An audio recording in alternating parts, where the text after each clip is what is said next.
Салем достар, бұл Қазақ Story Time, біз бастаймыз. Бір бөлім үміттің ақырғы шоуласы. Бишкектен күзі биыл өзгөчө мұздақ келді. Жаңбыр аралашкан шамал көчөдөгү сары жалбырактарды гана эмес, адамдардын ичиндеги жылуулукту да алып кеткенси. Улуттук кардиология борборунун коридорунда 21 жаштагы Айбике дубалга таянып нес болгон абалда отурду. Анын колундагы ак барак өлүм менен өмүрдүн ортосундагы чек ара сыяктуу титиреп жатты. Айбике, кызым, деди дарыгер үнүн жумшартып. Апаңдын жүрөгү абдан алсыз.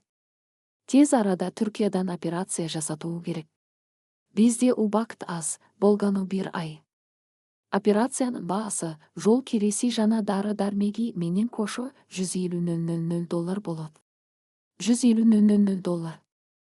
Айбике үчүн бул сан жер титирөөдөй эле угулду. Апасы экөө Бишкектин четиндеги жаңы конуштардын биринде ижарада жашашчу. Апасы Гүлмира өмүр бою базарда суукта туруп, кызын жалгыз чоңойткон. Эми болсо ошол мээнеттин акысы оор дарт болуп чыкты. Мээрим менен азаптын ортосунда. Айбике медициналык факультеттин 3 курсунда окуучу. Кечинде байлардын үйлөрүндө идиш жууп, кээде чоң иш-чараларда официант болуп иштеп, окуусуна жана ижара акысына акча тапчу. Ал сулуу, назик, бирок ички дүйнөсү тоодой бекем кыз эле.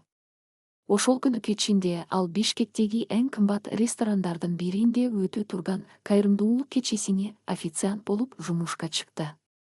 Анын оюнда бир гана нерсе: кайдан акча табам? Кимден жардам сурайм деген суроо айланып жатты. Кечеге өлкөнүн эң таасирдүү, эң бай адамдары чогулган. Алардын арасында 68 жаштагы миллиардер Аскар Салиевич өзгөчө орунда турчу. Ал курулуш магнаты, катуу мүнөздүү, табышмактуу адам. Анын байлыгы тууралуу уламыштар көп, бирок жүрөгү муздак экенин баары билишчү. Тагдырдын кездешүүсү. Кеченин ортосунда Айбике шашып баратып, колундагы лотокту бир аз чайпалтып алды. Бир нече тамчы суу Аскар Салиевичтин кымбат баалуу костюмуна чачырап кетти. Ресторандын администратору чуркап келип, Айбикени тилдей баштады. Кечириңиз, суранам. Мен атайлап кылган жокмун. Айбикенин көздөрүнө жаш толду. Бул жаш катачылык үчүн эмес, ичиндеги толуп турган күйүт үчүн эле. Аскар Салиевич башын көтөрүп, кыздын көзүнө тике карады. Ал мен деген адамдарды көргөн, кимдин көзү ач, кимдин көзү таза экенин дароо билчү. Айбикенин көздөрүнөн ал өзгөчө бир нерсени көрдү: терең кайгы жана тазалык. Тактогула, деди Аскар Салиевич жай гана. Кызды тийбегиле. Баары жайында. Кече бүткөндөн кийин Айбике ресторандын арткы эшигинде ыйлап отурган. Апасынын абалы, акчанын жоктугу аны туңгуюкка такаган эле. Ошол учурда жанына кара түстөгү заңгыраган Rolls-Royce келип тактоду. Унаадан Аскар Салиевичтин жардамчысы түшүп, Айбикеге жакындады. Айбике, мырза сиз менен сүйлөшкүсү келет. Суранам, унаага отурууңуз. Коркунучтуу сунуш.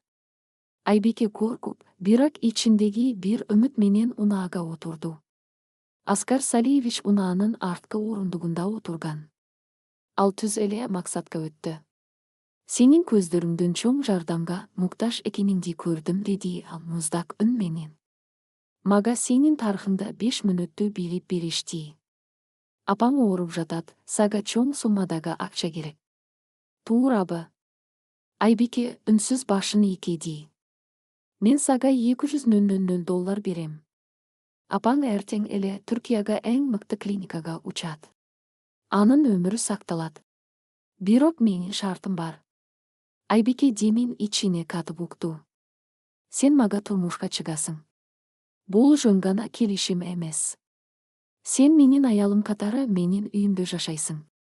Менин балдарым жана неберелерим менин мурасым үчүн мени тирүүлүү көмгөнгө даяр.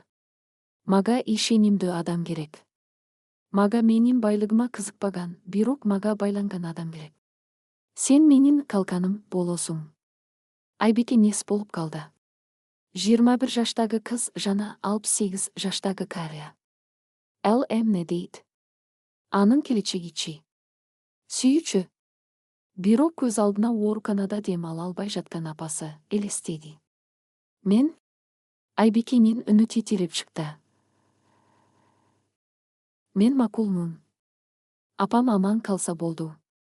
Аскар Салиевичтин жүзүндө эч кандай эмоция билинбеди. Ал болгону колундагы телефонду алып, даярдангыла, эртең атайын учак менен бейтапты Стамбулга жеткиребиз деп буйрук берди. Айбике ошол түнү өзүнүн эркиндигин апасынын өмүрүнө алмаштырганын түшүндү.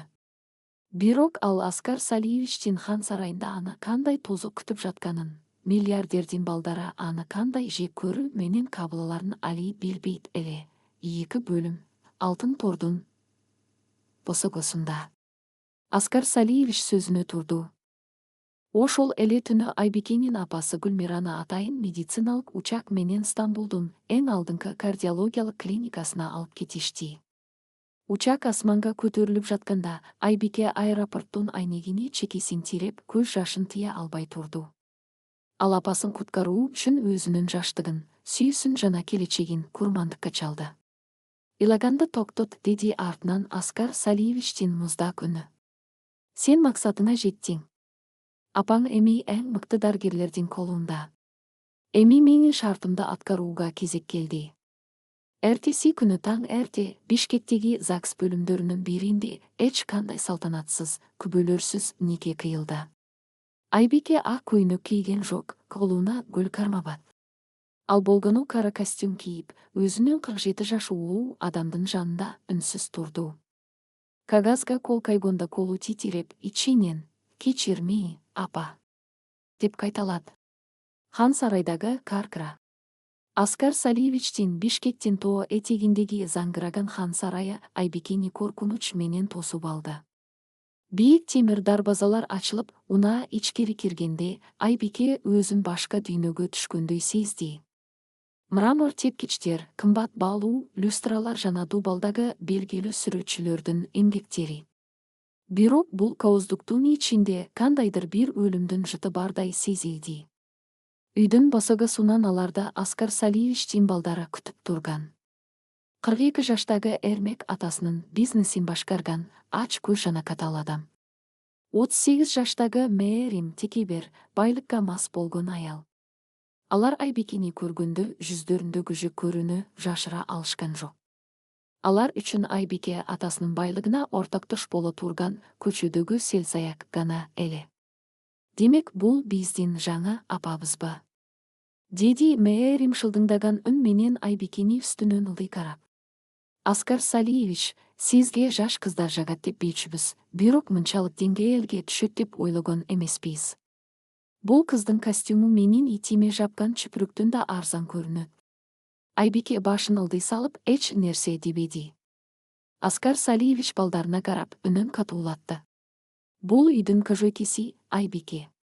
Ким ага каршы сөз айтса, менин мурасымдан куурук алат. Түшүнүктүбү? Балдары тиштерин кычыратып үнсүз калышты. Бул чоң согуштун башталышы эле. Биринчи кечки тамак. Кечки тамакта Айбике өзүн кыл үстүндө тургандай сезди. Күмүш кашыктардын тарелкага тийген үнү гана угулуп, үстөлдө оор жымжырттык өкүм сүрүп жатты. Эрмек менен Мээрим Айбикени көздөрү менен жеп жиберчүдөй карап жатышты. Айбике, деди Эрмек күтүүсүз жерден. Сенин апаң ооруп жатат деп уктук. Канчага сатылдың? Айтчы, балким биз ага көбүрөөк төлөп, бул үйдөн кетишиңди сурамакпыз. Айбике башын көтөрүп, Эрмектин көзүнө тике карат. Анын ичиндеги намыс айгонду. Мен сатылган жокмун. Мен апамдын өмүрүн сактап калдым.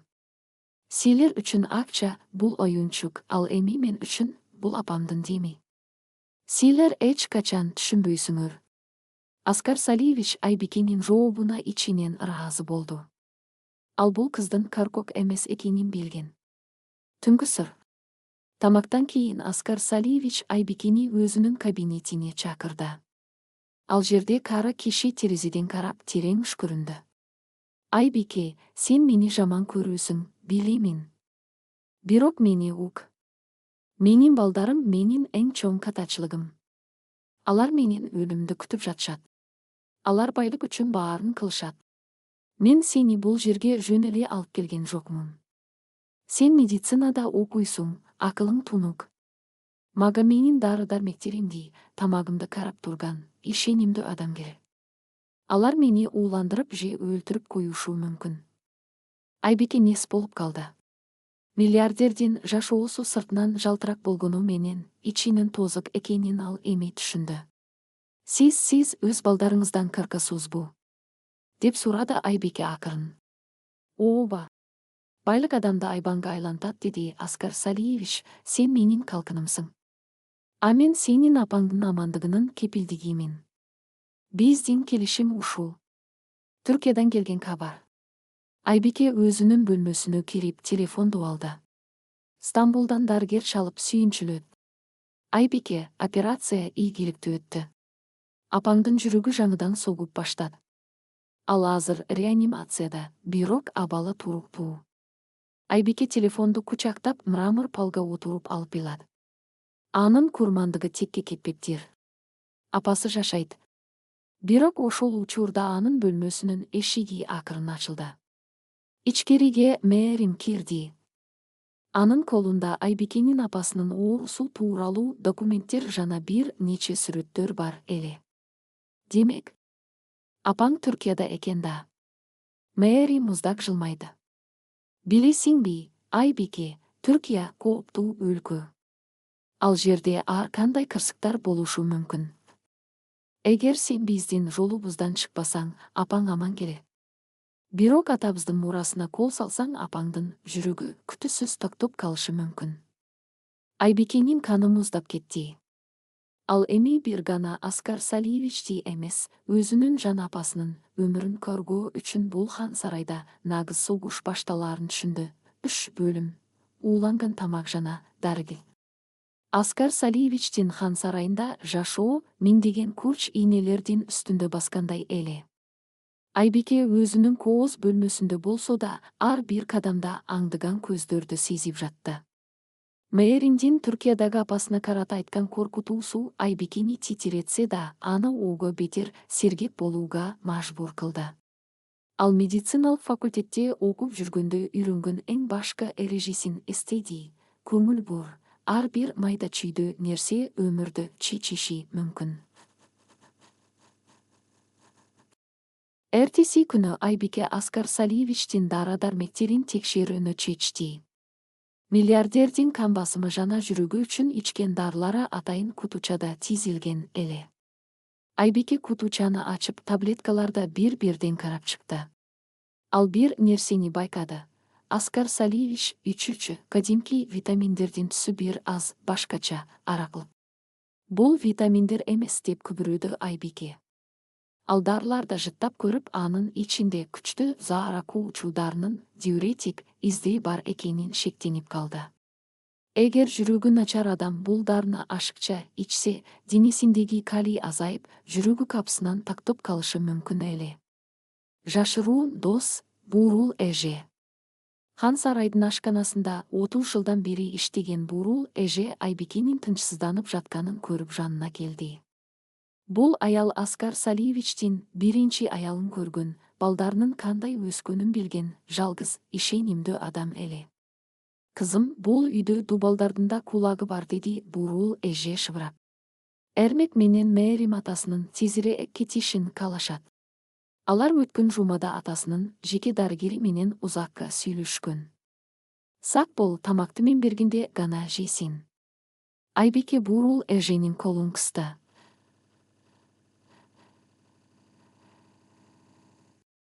Бул тозоктун ичинде алгачкы жолу кичинекей болсо да жылуулук тапты. Каргашалуу кеч.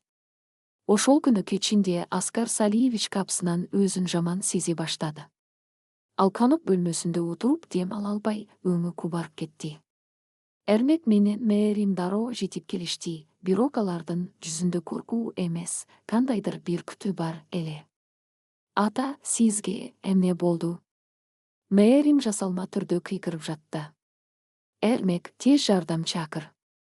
Жеке дарыгерине чал. Бирок жеке дарыгердин телефону өчүк болуп чыкты. Тез жардам шаардын башка бурчунда экенин айтып кечигип жатты. Аскар Салиевичтин деми кысылып, эриндери көгөрө баштады. Аны бөлмөсүнө алып чыгалы, деди Эрмек атасын колтуктан алып. Аба жетпей жатат окшойт. Айбике чуркап келип, Аскар Салиевичтин тамырын кармады. Сокусу өтө тез жана баш аламан эле. Бул жүрүктүн оор аритмиясы. Тактагула. Айбике Эрмекти түртүп жиберди. Аны жаткырганга болбойт. Ал азыр тунчугуп калат. Магадары кутучасын алып келгиле, тез. Сен кимсиң, бизге буйрук бергидей. Эрмек Айбикени ийинге түрттү. Ары тур, сел саяк кыз. Атам өлүп жатса, сен ага тийбешиң керек. Айбике артка чегинбеди. Ал Эрмектин көзүнө тике карады. Анын көзүндөгү чечкиндүүлүк Эрмекти бир аз сескендирди. Мен медициналык факультеттин студентимин жана анын аялымын. Деди Айбике катуу үн менен. Эгер азыр мага жол бербесеңер, атам өлүп калат жана мен полицияга силер жардам берүүгө тоскоол болдуңар деп арыз жазам. Мээрим, сен Түркия тууралуу айттың беле. Эгер Аскар Салиевич азыр өлсө, анын бүт байлыгы тергөөгө алынат жана силер эч нерсе албайсыңар. Бул сөздөр Эрмек менен Мээримди тактотту. Айбике дароо Аскар Салиевичтин тилинин астына керектүү дарыны салып, анын буттарын төмөн түшүрүп, отурган абалга келтирди. Ал терезени ачып, таза аба киргизди. Бурул эже, мага ысык суу менен грелка алып келиңиз, деп буйрук берди. 5 мүнөттөн кийин Аскар Салиевичтин деми калыбына келип, өңү кире баштат. Ал көзүн ачып, Айбикенин колун катуу кысты. Анын көздөрүндө рахмат деген сөз жазылып турду. Мурастын сыры. Тез жардам келип, Аскар Салиевичти ооруканага алып кетти. Айбике аны менен кошо барды. Ошол түнү оорукананын коридорунда Аскар Салиевич Айбикени жанына чакырды. Айбике, сен мени экинчи жолу куткардың, деди ал алсыз үн менен. Мен билемин, алар менин дарыларымды алмаштырышкан. Эрмек менин өлүмүмө шашып жатат. Аскар Салиевич жастыгынын астынан кичинекей ачкычты чыгарды. Бул ачкыч менин жеке сейфиме таандык. Ал жерде менин эң акыркы керезим, завишание, жатат. Аны мен бүгүн кечинде өзгөртүүнү чечтим. Сен менин мурасымдын 40%-на ээ болосуң. Калган 60%-ы кайрымдуулукка кетет. Балдарыма эч нерсе калтырбайм. Алар эмгек кылганды үйрөнүшү керек. Айбике нес болуп калды. 40%? Бул миллиарддаган акчалар эле. Жок, мага акчанын кереги жок, деди Айбике. Мен болгону апамдын аман келишин каалайм. Акча, бул курал, Айбике. Бул куралсыз сен аларды жеңе албайсың. Алар сени жок кылууга даярданып жатышат. Эми сен абайлашың керек. Эрмек сенин апаңды Түркиядан Бишкекке алып келүүнү пландап жатат. Ал апаңды барымтага алгысы келет. Эрмектин коркунучтуу планы.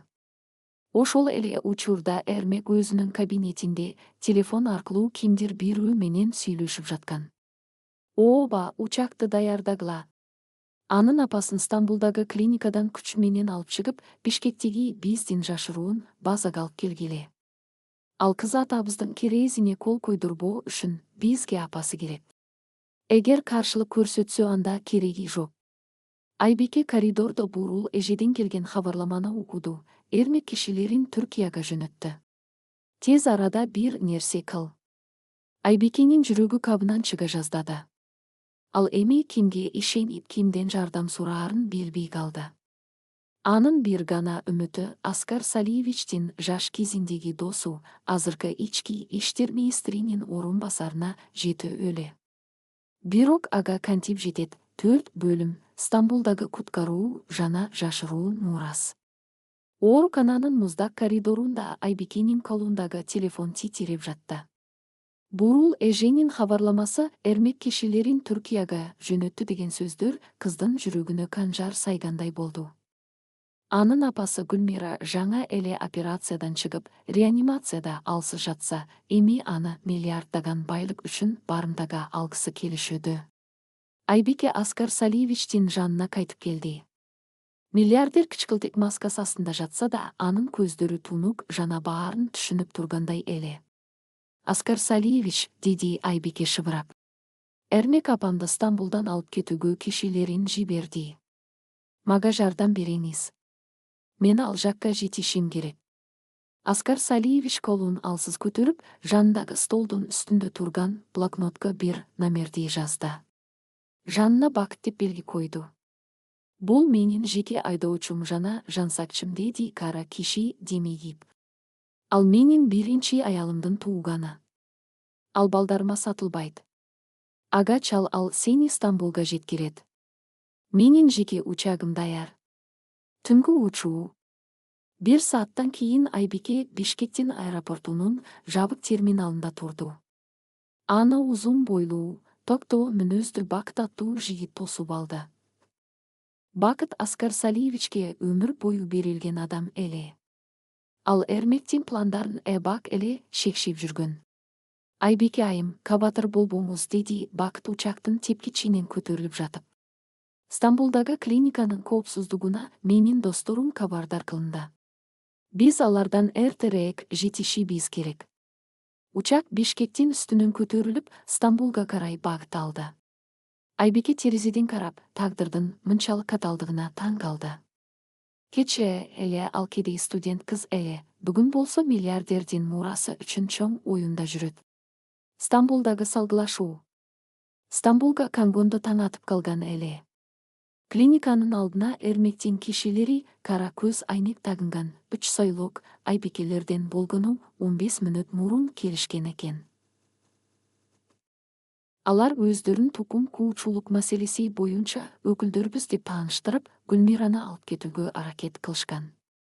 Айбике клиниканын ичине чуркап киргенде, ал жакта ызы-чуу башталып калыптыр. Эрмектин кишилери реанимация бөлүмүнө кирип барууга аракет кылып жатышкан. Тактагула. Айбикенин үнү клиниканын коридорунда жаңырды. Мен Гүлмиранын кызымын. Силердин бул жерде эч кандай укугуңар жок. Бакыт алдыга чыгып 3 кишинин жолун тороду. Ал кесипкөй жансакчы катары аларды бир нече мүнөттө сыртка сүрүп чыкты.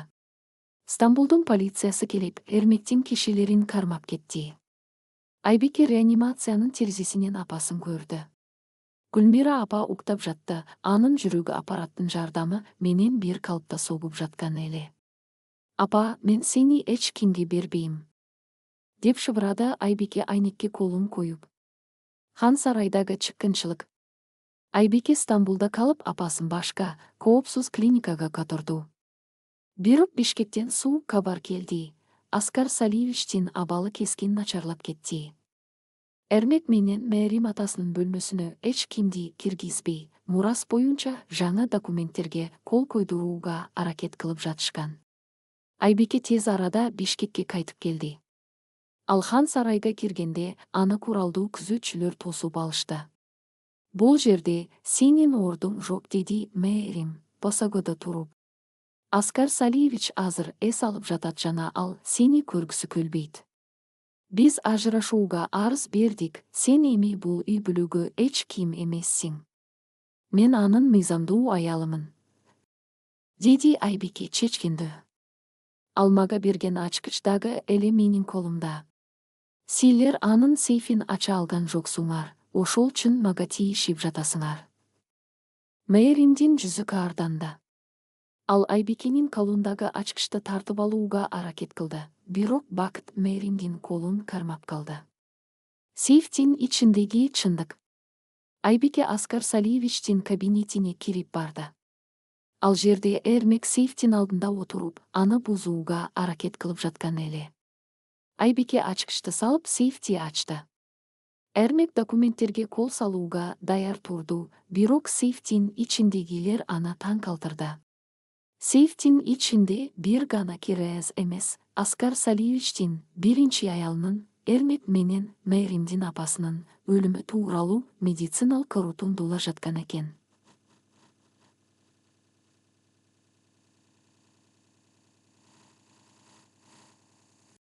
Айбике кагаздарды окуп катып калды.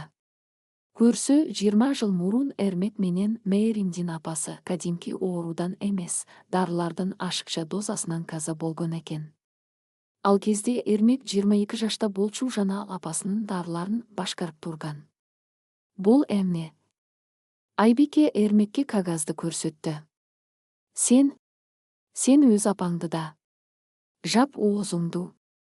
Эрмек Айбикеге кол салды. Ал аял атабыздын байлыгын кайрымдуулукка бергиси келген. Мен аны тактатушум керек болчу. Атам муну билип, бирок бизди түрмөгө берген эмес, болгону кагаздарды жашырып койгон. Бул кагаздар бүгүн өрттөлөт. Эрмек кагаздарды тартып алып, зажигалкасын чыгарды. Бирок ошол учурда кабинеттин эшиги ачылып, ичкериге полиция кызматкерлери жана Аскар Салиевичтин досу ички иштер министринин орун басары кирип келди. Бакыт баарын алдын ала пландап кабинетке жашыруун камераларды жана диктофондорду орнотуп койгон экен. Акыркы сокку.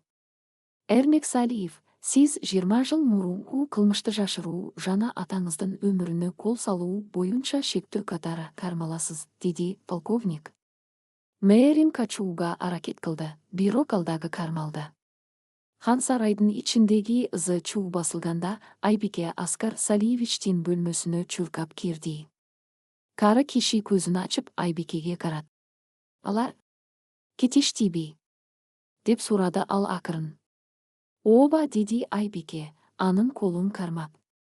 Эми сизге эч ким зыян келтире албайт. Аскар Салиевич жылмайды. Ал Айбикеге дагы бир кагазды сунду. Бул анын эң акыркы керези эле. Айбике, деди ал демигип. Сен менин мурасымдын 40% алдың. Бирок мен дагы бир нерсени өзгөрттүм. Менин курулуш компаниямды башкаруу укугу да сага берилет. Сен ал жердеги бардык жемкорлорду тазалап, компанияны таза жолго салышың керек. Бакыт сага жардам берет. Айбике колундагы кагазды карап, анын ичинде миллиарддаган байлык гана эмес, чоң жоопкерчилик жатканын түшүндү. Бирок ал апасы Гүлмиранын деми үчүн баарына даяр эле. Ошол күнү кечинде Стамбулдан Гүлмира апа чалды. Анын үнү биринчи жолу тунук жана жылуу чыкты. Айбике, кызым, мен өзүм басып баштадым. Качан үйгө келесиң? Мен сени абдан сагындым. Айбике терезеден карап, Бишкектин түнкү шамдарына көз чаптырды. Ал алтын тордон эркиндикке чыкты, бирок ал эми мурунку кедей кыз эмес эле. Ал миллиарддаган байлыктын кажойкеси жана өз энесинин куткаруучусу болгон күчтүү аялга айланды. Бирок Эрмектин түрмөдө жатып дагы бир сюрпризи бар экенин, ал Айбикенин өткөн жашоосундагы бирөөнү, анын биринчи сүйүүсүн таап, аны Айбикеге каршы колдоно турганын ал дагы деле билбейт эле. Бес бөлүм. Үнчүн күлүкөсү жана муздак жүрүп. Арадан 3 ай өттү. Бишкектин кышы өзүнүн ак карын жамынып, шаарды тынчтыкка бөлүгөндөй көрүнгөнү менен, Салиев Групп компаниясынын ичинде нагыз бароон чапкын жүрүп жаткан эле. Айбике эми жөнөкөй студент эмес, өлкөнүн эң ири курулуш компаниясынын жетекчисинин милдетин аткаруучу болуп калды. Аскар Салиевич ооруканадан чыгып, Хан сарайда калыбына келип жаткан, бирок ал компанияны башкаруу тизгинин толугу менен Айбикеге ишенип тапшырган. Айбике күн сайын эртең менен саат 8-де кеңсеге келип, жүздөгөн жемкор директорлор менен күрөшчү. Ал медициналык тактик менен компаниянын эсептериндеги ар бир уурдалган сомду таап чыгып, тазалоо иштерин жүргүзүп жатты. Бирок Эрмек түрмөдө жатса да, анын узун колдору Айбикени тынч койгон жок. Күтүүсүз кездешүү. Бир күнү кечинде компаниянын жаңы долбоорунун презентациясынан кийин Айбике унаасына баратып, тааныш фигураны көрүп катып калды. Жарыктанган көчө чырагынын астында арк чырай, сулуу жүздүү жигит турат эле. Бул Мирлан болчу. Айбикенин биринчи сүйүүсү 2 жыл мурун кедейсиң, келечегибиз жок деп таштап кеткен адам. Айбике, Мирландын үнү мурункудай эле назик чыкты. Сени гезиттерден, жаңылыктардан көрүп ишенген жокмун. Сен өзгөрүп турсуң. Айбикенин жүрөгү бир заматта муздап кетти. Ал бул адамды унутуу үчүн канчалаган түндөрдү үй менен өткөргөн эле. Эми ал миллиардердин аялы болгондо Мирлан кайра пайда болду. Бул жерде эмне кылып жүрөсүң? Айбикенин үнү муздак жана катуу чыкты. Мен сени сагындым. Катамды түшүндүм, Айбике. Сенин мажбур болуп турмушка чыкканыңды билем. Сени бул алтын тордон куткарып кетүүгө келдим. Мирлан кыздын колун кармоого аракет кылды. Айбике колун тартып алды. Ошол учурда жанында турган Бакыт Мирландын жолун тараду. Мырза, Айбике айымдын жанына жакындабаңыз, деди Бакыт суроолуу карап. Айбике унаасына отуруп кетип калды. Бирок ал Мирландын чөнтөгүндө Эрмектин адвокаттары тарабынан берилген жашыруун диктофон жана атайын план бар экенин билбейт эле. Түрмөдөгү тузак. Эрмек түрмөнүн темир тор артында отуруп, адвокаты менен сүйлөшүп жатты. Анын жүзүндө жеңиштин жылмаюусу бар эле. Демек Мирлан аны менен жолуктубу? Деп сурады Эрмек. Ооба. Мирлан азыр өтө муктаж абалда, биз ага чоң акча убада кылдык. Ал Айбикени эмоционалдык жактан сындырышы керек. Бизге Айбикенин жаш ойношу бар деген сүрөттөр жана видеолор керек. Аскар Салиевич муну көрсө, аны дароо үйдөн кууп чыгат жана мурастан ажыратат. Ошондо гана биз кайрадан бийликке келебиз. Эрмектин планы өтө куу эле. Ал Айбикенин жаш экенин, сезимтал экенин пайдалангысы келди. Хан сарайдагы шыңалуу. Айбике үйгө келгенде Аскар Салиевич аны конук бөлмөсүндө күтүп отурган. Анын алдында бир нече сүрөттөр жаткан. Сүрөттөрдө Айбике менен Мирландын кеңсенин алдында сүйлөшүп жатканы, Мирландын Айбикенин колун кармап жаткандай көрүнгөн учурлары тартылган эле. Айбике, бул ким?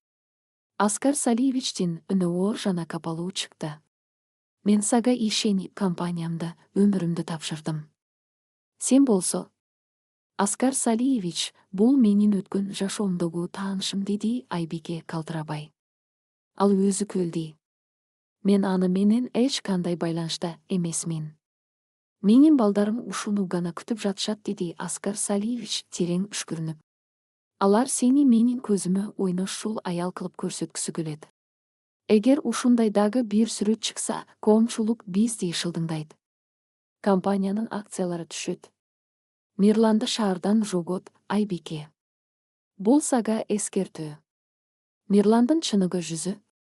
Эртеси күнү Мирлан Айбикеге чалып, эң акыркы жолугалы мен баарын түшүндүрүм деп суранды. Айбике аны менен жолугууга макул болду, бирок ал Бакытты жанына алып, жашыруун план даярдады. Алар шаардын четиндеги тынч кафеде жолугушту. Мирлан кайрадан сүйүү тууралуу ырдап, Айбикени кучактоого аракет кылып жатты. Айбике, кел, баарын таштайлы. Менде акча бар, биз чет өлкөгө кетебиз. Сенин бул кары киши менен жашаганыңды көрүү мага оор, деди Мирлан үстөл астында жашыруун камерага позиция берип. Айбике бир азга унчукпай туруп, анан Мирландын көзүнө тике карады. Мирлан, сен канчага сатылдың? Деп сурады Айбике акырын. Эрмек сага канча төлөдү? Мирландын өңү кубарып кетти. Ал кекечтене баштады. Эмне деп жатасың? Мен сени. Сен мени эмес, менин колумдагы мурасты сүйүүсүң. Айбике сумкасынан бир пачка кагазды чыгарды. Бул сенин банктык эсебиң. Кече сага Эрмектин адвокаттары тарабынан $50,000 которулган. Бакыт баарын таап чыкты. Сен мени куткарууга эмес, мени кулатууга келипсиң. Ошол учурда Бакыт жана полиция кызматкерлери кафеге кирип келишти. Мирландын чөнтөгүндөгү жашыруун жаздыруушул аппараттар алынды. Мирлан, сенин сүйүң бул соодалашуу гана, деди Айбике жийиркенүү менен. Сен эми Эрмектин жанына түрмөгө барасың. Алдамчылык жана опузалоо боюнча сага кылмыш иши козголот. Апасынын кайтып келиши. Айбикенин жашоосундагы эң жар күн келди. Гүлмира апа Стамбулдан толук айыгып кайтып келди. Аны аэропорттон Айбике, Аскар Салиевич жана Бакыт тосуп алышты. Гүлмира апа кызынын заңгыраган унаасын, жандагы кадырлуу кишини көрүп таң калып турду. Айбике, кызым. Сенин жүзүңдө чоң жоопкерчиликтин изи бар, деди апасы кызын кучактап. Сен бактылуусуңбу? Айбике Аскар Салиевичке карат. Бул адам анын күйөөсү болгону менен ага атадай, устаттай болуп калган эле. Апа, мен өзүмдү таптым, деди Айбике. Мен эми Корконду унуттум. Бирок ошол кечте хан сарайга күтүүсүз конок келди.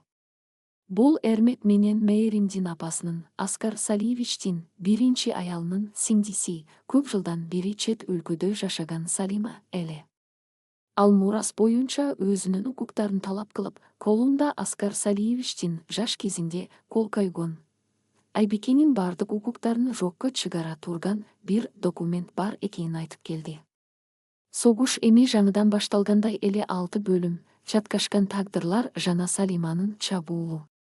Бишкектин кышы өзүнүн каардуу мүнөзүн көрсөтүп, хан сарайдын айланасын калың кар менен каптап жатты. Бирок үйдүн ичиндеги суук сырттагы бароондон да катуу эле. Конок бөлмөсүндө күтүүсүз пайда болгон Салима Аскар Салиевичтин биринчи аялынын сиңдиси, өзүнүн сымбаттуу угу жана муздак көз карашы менен бүтүндөй үйдү калтыратып жатты. Ал көп жылдар бою Европанын эң кадырлуу чөйрөлөрүндө жашап, эми гана мурас согушуна кошулуу үчүн кайтып келген. Салима жөн эле келген жок. Анын колундагы кара папкада Аскар Салиевичтин жаш кезинде биринчи аялы тирүү кезинде кол койгон үй бүлөлүк келишим бар эле. Бул документ боюнча, эгер Аскар Салиевич экинчи жолу турмуш курса, анын жаңа аялы компаниянын акцияларына жана мураска эч кандай укугу жок болчу. Айбике, сен абдан татынакай жана акылдуу кыз көрүнөсүң, деди Салима чайын жай ичип. Бирок сени бул жердеги ордуң болгону убактылуу медайымдык гана. Мына бул келишим сенин бардык үмүттөрүңдү жокко чыгарат. Сен Аскардын аялы болсоң да, анын байлыгына чоочун бойдон каласың. Айбикенин соккусу. Айбике Салиманын сөздөрүн угуп жатып, анын ар бир кыймылын байкап турду. Ал эми мурунку Карко кыз эмес эле. Анын артында аман калган апасы жана Аскар Салиевичтин ишеними турчу. Салима айым, деди Айбике үнүн калтыратпай. Сиз алып келген кагаз 30 жыл мурун жазылган. Ал кезде Кыргызстандын мыйзамдары башка болчу, Аскар Салиевичтин компаниясы да мынчалык чоң эмес эле. Эң башкысы, Аскар Салиевич бул келишимди өзү жокко чыгарган жаңы кереезди жазып, аны нотариус аркылуу бекиткен. Сиз кечигип калдыңыз. Салиманын жүзүндөгү жылмаюу бир заматта жоголду. Ал Айбикенин мынчалык тез жана так жооп берерин күткөн эмес. Демек, сен согушту тандадыңбы? Деди Салима акырын. Эсиңде болсун, Эрмек менен Мээрим менин каным. Мен аларды түрмөдөн алып чыгам жана сени бул жерден кууп жиберем. Аскар Салиевичтин кризиси. Салима кеткенден кийин Аскар Салиевичтин ден соолугу кескин начарлап кетти. Өткөн күндөрдүн элестери, биринчи аялынын өлүмү жана Салиманын келиши анын жүрөгүнө оор сокку болду. Түн ортосунда ал капсынан эсин жоготуп, жүрөгү токтоп кала жаздады. Айбике дароо Бакытты чакырып, аны ооруканага жеткирүүнү буйруду. Бирок ооруканага бара жатканда, алардын жолун кара түстөгү белгисиз унаалар тороп алышты. Бул Салиманын жалданма кишилери эле. Алар Аскар Салиевичтин ооруканага жетпешин каалашкан. Бакыт тактобо, деп кыйкырды Айбике. Биздин убактыбыз жок. Бакыт өзүнүн айдоочулук чеберчилигин көрсөтүп, куугунтуктан качып чыгууга үлгүрдү. Ооруканага жеткенде Аскар Салиевичти дароо реанимацияга алып киришти. Айбике коридордо жалгыз калды. Ал эми анын жанында эч ким жок, апасы Гүлмира үйдө, Аскар өлүм менен өмүр ортосунда, ал эми сыртта бүтүндөй бир мафиялык үй бүлө аны жок кылууну көздөп жатты. Гүлмира апанын эрдиги. Хан сарайда калган Гүлмира апа да тынч отурган жок. Ал бурул эже менен сүйлөшүп жатып, үйдүн подвалында жашыруун бөлмө бар экенин билип калды. Ал жерде Оскар Салиевичтин эң маанилүү архивдери жашырылган эле. Гүлмира апа кызына жардам берүү үчүн ал жерге түшүүнү чечти. Подвалдын караңгы бурчунан ал эски бир видеокассетаны тапты. Бул кассетада Оскар Салиевичтин биринчи аялынын акыркы сөздөрү жазылган эле. Ал видеода аял өзүнүн өлүмүнө Салиманын тиешеси бар экенин, Салима ага дайыма туура эмес дарыларды берип жүргөнүн айтып берген. Гүлмира апа кассетаны алып, Айбикеге кабарлагысы келди, бирок ошол учурда бөлмөгө Салиманын кишилери кирип келишти. Айбикенин жалгыз калышы. Ооруканада жаткан Айбикеге Салима чалды. Айбике, сенин апаң азыр менин колумда. Эгер анын тирүү калышын кааласаң, Оскардын бардык мурасынан баш тарткан кагазга кол кой жана компаниянын мөөрүн мага өткөрүп бер. Сенин бир саатың бар. Айбикенин дүйнөсү караңгылап кетти. Ал апасын куткаруу үчүн баарын курмандыкка чалууга даяр эле. Бирок ал Оскар Салиевичтин өмүр бою топтогон эмгегин бул канкорлордун колуна бере албайт болчу. Ал Бакытка кайрылды. Бакыт, биз Тобокелге барабыз. Мени Салим айткан жерге алып бар. Бирок полицияга кабар бербе, алар апамды өлтүрүп коюшу мүмкүн. Айбике жолдо бара жатып Бакыттын куралын сурат. Сен эмне кылганы жатасың? Бакыт таң калды. Мен медицинаны окугам, Бакыт, мен адамдын каякка тийсе өлбөй турганын, бирок катуу ооруй турганын билем. Мен апамды өзүм куткарам, деди Айбике көзүнөн жаш агып, бирок жүзү темирдей катып. Алар Бишкектин четиндеги эски заводдордун бирине келишти. Ал жерде Салима өзүнүн жеңишин майрамдоого даярданып турган. Айбике ичкери киргенде Гүлмира апанын байланганын жана анын башына курал тирелип турганын көрдү. Келдиңби, кедей кыз? Салима мыскылдап күлдү. Кагазды алып келдиңби? Айбике сумкасынан кагаздарды чыгарды, бирок анын астында кичинекей шприц жашырылган эле. Бул шприцте адамды бир нече секундда шалкылып таштай турган күчтүү дары бар болчу. Алгач апамды коюу бер, деди Айбике кадамдап жакындап. Салиманын кишилери Айбикени текшерүүгө үлгүрбөй калышты. Кыз бир заматта алдындагы жансакчынын мойнуна шприцти сайып, анын куралын тартып алды. Ошол эле учурда сырттан Бакыттын кишилери шабуул башташты. Айбике апасына чуркап барып, аны кучактады. Апа, сизге эч нерсе болгон жокпу? Гүлмира апа калтырап колундагы видеокассетаны кызына берди. Бул баарын чечет, кызым. Салима качууга аракет кылды, бирок Бакыт аны кармап калды. Айбике Салимага жакындап келип, анын жүзүнө карады. Сиздин дооруңуз бүттү. Эми сиз Эрмек менен Мээримдин жанына түрмөгө барасыз. Жаңы сыноонун башталышы. Бирок баары бүткөн жок. Ооруканадан Бакыттын телефонуна билдирүү келди. Оскар Салиевич камага түштү. Дарыгерлер үмүт аз экенин айтышууда. Айбике апасын коопсуз жерге жеткирип, кайрадан ооруканага жөнөдү. Эми ал миллиарддаган империянын жалгыз каргоочусу болуп калды.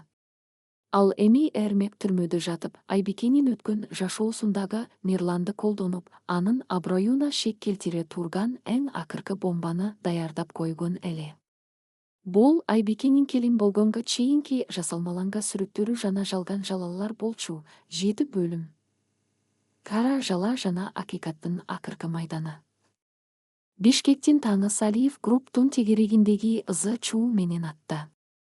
Оскар Салиевичтин камага түшкөнү тууралуу кабар тараары менен Эрмек менен Салиманын эң акыркы жана эң кир планы ишке кирди. Шаардагы бардык белгилүү сайттарда жана социалдык тармактарда Айбикенин аброюна шек келтирген макалалар жаңгырдай жаады. Жаш ойноштун арам ою, миллиардерди өлүмгө жеткирген ким, Айбикенин өткөн жашоосундагы караңгы сырлар деген баш таңгалар менен чыккан макалалардын каштоосунда Мирландын жасалма видео интервьюсу жарыяланды. Анда Мирлан көзүнө жаш алып, Айбике экөөбүз Аскар Салиевичтин акчасын алыш үчүн гана бул планды түзгөнбүз, бирок ал мени да алдап кетти деп жалган сүйлөп жатты.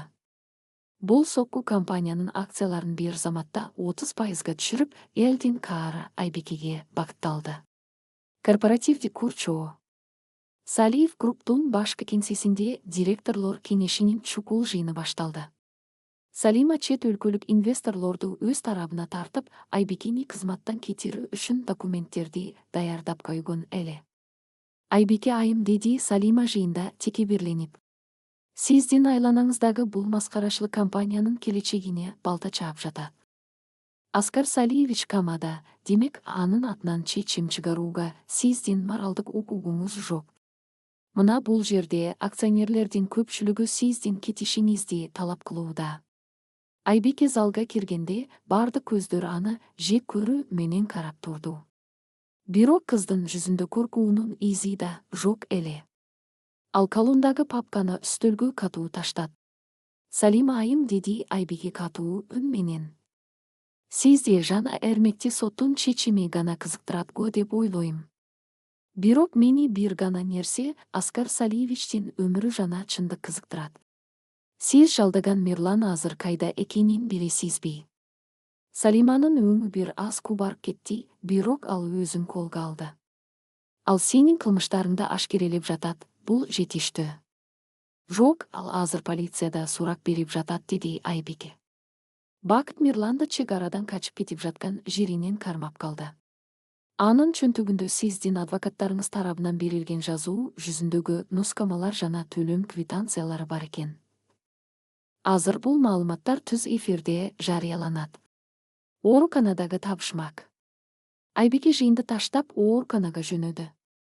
Ал жерде Аскар Салиевич дагы деле аппараттын жардамы менен дем алып жаткан. Айбике медициналык билимине таянып, монитордогу көрсөткүчтөрдү карап чыкты. Ал бир нерсени байкады. Аскар Салиевичтин кандагы бир заттардын делип жаткан. Бул каманын табигый жүрүшү эмес, сырттан жасалган кийлигишүү сыяктуу эле. Ал дары куулуучу аппаратты капельница текшерди. Анын ичиндеги сууктуктун түсү бир аз башкача экенин көрүп, аны дароо тактотту. Бакыт, бул жердеги медайымдардын бири Салимага иштейт, деп шыбырады Айбике. Тез арада бул сууктукту лабораторияга алып бар. Аскар Салиевичти атайлап ойготпош үчүн же өлтүрүш үчүн дары берип жатышат. Дал ошол учурда палатага Салиманын ишенимдүү дарыгери кирип келди. Ал Айбикенин аппаратты текшерип жатканын көрүп чөчүп кетти. Сиз эмне кылып жатасыз? Бул жерге кирүүгө сизге тыюу салынган.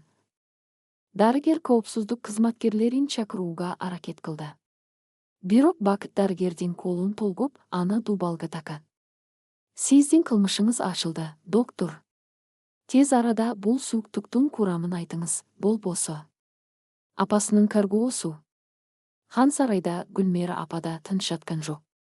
Ал бурул эже менен бирге Салиманын бөлмөсүнөн Аскар Салиевичтин биринчи аялына таандык күндөлүктү таап алышкан. Ал күндөлүктүн ичинде Салиманын 20 жыл мурун жасаган кылмышы, апасынын өлүмүнө алып келген дарылардын тизмеси так жазылган эле. Салима бул документти жок кылуу үчүн хан сарайга өз кишилерин жиберди. Гүлмира апа менен бурул эже үйдүн ичиндеги жашыруун бөлмөгө бекинип, Айбикенин келишин күтүп жатышты. Салиманын кишилери эшикти бузууга аракет кылып жатканда, Бакыттын командасы келип, аларды камакка алышты. Акыйкаттын сааты. Директорлор кеңешинин экинчи отуруму башталганда, Салима өзүн жеңүүчү катары сезип, компаниянын мөөрүн алууга даярданып жаткан. Бирок залдын эшиги катуу ачылып, ичкериге майыптардын арабасында, бирок көздөрү жанып турган Аскар Салиевичти Айбике түртүп кирди. Залдагылар нес болуп калышты. Салиманын колундагы калем түшүп кетти. Отургула, деди Аскар Салиевичтин үнү алсыз болсо да каардуу чыкты. Мен тирүүмүн. Жана мен баарын көрдүм, баарын уктум. Айбике залдагы чоң экранга Гүлмира апа тапкан видеокассетаны жана Мирландын полициядагы көрсөтмөсүн чыгарды. Ошондой эле Салиманын дарыгеринин мойнуна алган көрсөтмөлөрү да жаңырды. Салима, деди Аскар Салиевич ачуулануу менен. Сен менин биринчи аялымды өлтүргөнүң аз келгенсип, мени да, менин үй бүлөмдү да жок кылгың келди. Сенин жана балдарымдын орду түрмө. Айбике, ал менин өмүрүмдү үчүнчү жолу сактап калды. Соңку сокку. Салима качууга аракет кылды, бирок полиция кызматкерлери аны залдан эле кармап кетишти. Эрмек менен Мээримдин дагы жазасы аарлотулуп, алардын үстүнөн жаңы кылмыш иштери козголду. Айбике Аскар Салиевичтин жанына келип, анын колун кармады. Баары бүттү, деди ал шыбырап. Жок, Айбике, баары эми башталууда, деди Аскар Салиевич жылмайып. Сен бул сыноодон өткөнүң менен Салиев Групптун чыныгы кажойкеси экениңди далилдедиң. Эми менин сагадагы бир акыркы сюрпризим бар. Аскар Салиевич колундагы документти көрсөттү. Бул Айбикенин апасы Гүлмирага таандык жашыруун маалымат эле. Көрсө, Гүлмира апанын жаш кезиндеги тагдыры Аскар Салиевичтин жашоосу менен мындан 30 жыл мурун эле кесилишкен экен. Айбикенин чыныгы атасы ким? Аскар Салиевич бул тууралуу эмнени жашырып келген? 8 бөлүм. Финал, тагдырдын кесилиши жана жаңы жашоонун башаты. Бишкектин үстүндөгү асман быйыл өзгөчө ачык, тоолордун чокулары күмүш сымал жаркырап турду. Салима, Эрмек жана Мээримдин үстүнөн жүргүзүлгөн соттук териштирүүлөр аяктап, алардын ар бири өз кылмыштарына жараша узак мөөнөткө эркинен ажыратылды. Салиев Групптун айланасындагы кара булуттар тарап, компаниянын акциялары кайрадан калыбына келе баштады. Бирок Айбике үчүн эң башкы жеңиш бул байлык эмес, Аскар Салиевичтин тирүү калганы жана апасы Гүлмиранын жүзүндөгү бейпилдик эле. Аскар Салиевич ооруканадан чыгып, хан сарайдын террасасында отуруп, Айбике менен Гүлмираны жанына чакырды. Анын колунда эскирип, четтери саргайып кеткен бир сүрөт бар эле. 30 жылдык сыр, Гүлмира менен Аскардын өткөнү. Гүлмира, деди Аскар Салиевичтин үнү толкундануу менен титиреп. Сен мени тааныбай жатасыңбы? Же 30 жылдык убакыт менин жүзүмдү ушунчалык өзгөртүп салдыбы? Гүлмира апа кары кишиге тийгилип карап, күтүүсүз жерден анын көздөрүнөн тааныш бир карашты көрдү. Анын колундагы сүрөттө жаш, арк чырай жигит жана тал чыбыктай ийилген сулуу кыз кучакташып турурчу. Аскар? Гүлмира апанын үнү шыбырап чыкты. Бул сенсиңби? Ошол тоо арасындагы кичинекей айылдагы. Акыркы жолу ушууга келбей калган Аскарбы? Айбике нес болуп калды. Көрсө, мындан 30 жыл мурун Аскар менен Гүлмира бирин-бири чын дилинен сүйгөн жаштар болушкан экен. Бирок Аскардын ата-энеси аны бай үй бүлөнүн кызына, Эрмек менен Мээримдин апасына мажбурлап үйлөндүрүп, Гүлмирага Аскар сени таштап, чет өлкөгө кетти деп жалган айтышкан. Гүлмира болсо Аскардын кеткенине ишенип, шаарга көчүп кетип, Айбикени жалгыз чоңойткон. Мен сени өмүр бою издейдим, Гүлмира, деди Аскар Салиевич көзүнө жаш алып. Бирок Салима жана менин биринчи аялымдын туугандары сенин изиңди атайлап жашырып келишкен. Мен Айбикени ошол ресторанда көргөндө эле анын көздөрү сеникиндей экенин байкагам. Сенин ооруп жатканыңды билгенде, бул менин сага болгон карызымды кайтарууга берилген эң акыркы мүмкүнчүлүгүм экенин түшүндүм. Мен Айбикеге атайлап турмушка чыгуу сунушун киргиздим, анткени сени башка жол менен таба албайт болчумун. Айбикенин атасы тууралуу чындык. Айбике демин ичине катып апасына карат. Апа, демек Аскар Салиевич, ал менин атамбы? Гүлмира апа башын чайкат. Жок, кызым. Аскар кеткенден кийин мен башкага турмушка чыккам, бирок ал киши эрте таза болуп калган. Бирок Аскардын мага болгон сүйүүсү таза бойдон калыптыр. Ал сени өз кызындай кабыл алып, сени каргоо үчүн өзүнүн бүт байлыгын жана өмүрүн табакелге салды. Аскар Салиевич Айбикенин колунан кармады. Айбике, мен сенин биологиялык атаң болбосом да, сенин рухуң, сенин кайратың менин канымдан бүткөндөй сезилет. Сен менин компаниямды гана эмес, менин намысымды да сактап калдың. Эми сен Салиевдердин династиясынын толук кандуу кажекисисиң. Империянын жаңы доору. Арадан 1 жыл өттү. Салиев Групп компаниясы эми өлкөнүн эң ири кайрымдуулук фондуна айланды. Айбике медициналык окуусун аяктап дипломун алды. Ал компаниянын президенти болуп калганы менен өзүнүн медициналык билимин таштаган жок. Айбикенин демелгеси менен Бишкектин четинде жана анын апасынын айылында Гүлмира жана Аскар атындагы эң заманбап кардиологиялык борборлор курулду. Ал жерде кедей кембагалдар үчүн операциялар аксыз жасала баштады. Айбике өзү да хирургдардын катарына кошулуп, жүздөгөн адамдардын өмүрүн сактап жатты.